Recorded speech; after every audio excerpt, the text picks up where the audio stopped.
مرحبا، بدي إياكم تنسوا كل وصفات تخليل اللفت وتجربوا وصفتي.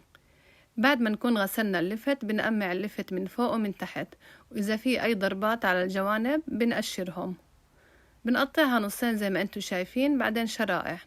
حاولوا تكون الشريحة يعني وسط، لا تكون كتير خميلة ولا كتير رفيعة. وبالنسبة للمرتبانات أنا بنصحكم دائما للمخلل بس مرتبانات زجاج، لأنه صحي وأحسن للمخلل ما بيعفن وبيضاين أكتر. هون بنكون عبينا اللفت مع قرن فلفل حطيت بالمرتبان لإضافة هيك نكهة حارة.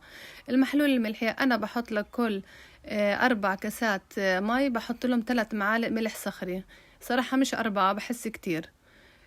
أنا هون عندي كان لترين مية، احتجت 6 معالق ملح، وبنحط عليهم بس معلقة صغيرة سكر ورشة خل تفاح طبيعي. أنا بفضل خل طبيعي بصراحة، مش الخل الصناعي، لأنه أحسن للمعدة. بنحتاج بطرف المعلقة صبغة طعام، فقط بطرفها يعني. هون بعد ما عبيت المرتبان بالمحلول بنغطيه بكيس نايلون وبنسكر عليه.